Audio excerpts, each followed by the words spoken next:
അഹമ്മദാബാദ് വിമാന ദുരന്തത്തിൽ മരിച്ച മലയാളി രഞ്ജിതയുടെ മൃതദേഹം വിട്ടുകിട്ടുന്നത് വൈകും. DNA പരിശോധനാ ഫലം ലഭിക്കാൻ കാലതാമസമുണ്ടാകുന്നതാണ് കാരണം.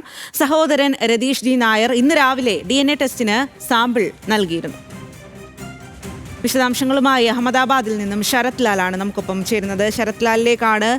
ശരത് ലാൽ, എന്താണ് ഇപ്പോൾ ഇതിലൊരു കാലതാമസം ഉണ്ടാകുന്നത്, ഒരു തടസ്സം ഉണ്ടാകുന്നത്? ഏത് രീതിയിലാണ് DNA പരിശോധന അവിടെ പുരോഗമിക്കുന്നത്?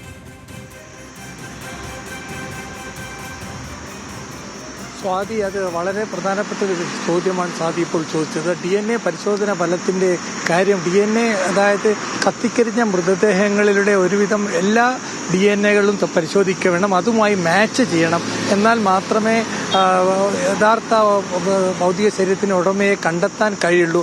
അതുകൊണ്ടാണ് കാലതാമസം. 48 മണിക്കൂർ വരെ 78 മണിക്കൂർ വരെ കാലതാമസം എടുക്കുമെന്നാണ് നമുക്ക് ഇപ്പോൾ ലഭിക്കുന്ന വിവരം. ഏതായാലും മുഴുവൻ 241 ബോഡികളിൽ അല്ലെ എത്ര ഇതുവരെ സംഭവ സ്ഥലത്തുനിന്ന് ലഭിച്ച മൃതദേഹങ്ങൾ 319 അവശിഷ്ടങ്ങളാണ്. ഇന്ന് ഒരു മൃതശരീരം കൂടി വിമാനത്തിന്റെ ചിറക് ഭാഗത്തുനിന്ന് ലഭിച്ചിട്ടുണ്ട്, പിൻഭാഗത്തുനിന്ന് ലഭിച്ചിട്ടുണ്ട്. ഇത് ഇന്ന് രാവിലെയാണ് അതിന്റെ തത്സമയമായുള്ള ദൃശ്യങ്ങൾ നമുക്ക് ലഭ്യമായിരുന്നു. നമ്മളത് നേരത്തെ ന്യൂസ് മലയാളം കാണിച്ചതുമാണ്. ഇതുകൂടി കണക്കിലെടുക്കുമ്പോൾ ഈ മൃതദേഹങ്ങളുടെ മുഴുവൻ DNA പരിശോധിക്കണം സ്വാതി. എന്നാൽ മാത്രമേ DNAയുമായി മാച്ച് ചെയ്ത് കൊടുക്കണം. അതുകൊണ്ടാണ് ഇപ്പോൾ കാലതാമസം 48 മണിക്കൂർ മുതൽ 72 മണിക്കൂർ വരെ കാലതാമസം വരുമെന്ന ഒരു സൂചന നമുക്ക് ലഭിച്ചത്. അങ്ങനെയാണെങ്കിൽ മൃതദേഹം രഞ്ജിതയുടെ മലയാളി നേഴ്സിന്റെ, അതായത് ലണ്ടനിലെ മലയാളി നേഴ്സിന്റെ മൃതദേഹം വിട്ടുകിട്ടാൻ അല്ലെങ്കിൽ തിരിച്ചറിഞ്ഞ് വിട്ടുകിട്ടാൻ കാലതാമസം എടുക്കുമെന്ന് തന്നെയാണ് ഇപ്പോൾ നമുക്ക് ലഭിക്കുന്ന സ്വാതി.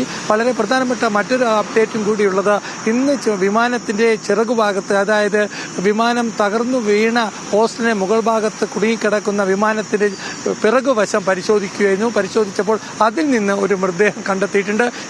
വനിതയുടെ മൃതദേഹമാണ് എന്നാണ് പ്രാഥമിക വിഹിതം. അങ്ങനെയാണെങ്കിൽ അത് ഒരു ക്രൂ അംഗങ്ങളുടേതാവാം എന്നതാണ് പ്രാഥമികമായിട്ടുള്ള കരുതൽ. എന്നാൽ ഇത് സംബന്ധിച്ച് എയർ ഇന്ത്യ അതുപോലെ സുരക്ഷാ ഉദ്യോഗസ്ഥരോ വ്യക്തമായൊരു സൂചനയും നൽകുന്നില്ല. കണ്ടുകിട്ടിയ മൃതദേഹം ഇന്ന് 12 മണിയോടുകൂടി തന്നെ അവിടെ നിന്ന് ആശുപത്രിയിലെ ഫോറൻസിക് വിഭാഗത്തിലേക്ക് എത്തിച്ചിട്ടുണ്ട്. കൂടുതൽ മൃതദേഹ അവശിഷ്ടങ്ങൾ ഹോസ്റ്റലിലും അല്ലെങ്കിൽ പരിസര പ്രദേശങ്ങളിലും ഉണ്ടോ എന്ന പരിശോധന ഇന്നും തുടരുകയാണ് സ്വാതി. ശരി ശരത് ലാൽ, ഇപ്പോഴും പരിശോധന തുടരുന്നു എന്നുള്ളതാണ്. ഇന്നും ഒരു മൃതദേഹം കണ്ടെത്തി. അതുപോലെ തന്നെ DNA പരിശോധന പുരോഗമിക്കുകയാണ് അഹമ്മദാബാദിൽ ദുരന്തം നടന്ന സ്ഥലത്ത്. ഒപ്പം രഞ്ജിതയുടെ മൃതദേഹം വിട്ടുകിട്ടുന്നതും വൈകും എന്നുള്ള വിവരമാണ് ഇപ്പോൾ ശരത് ലാൽ നൽകിയത്.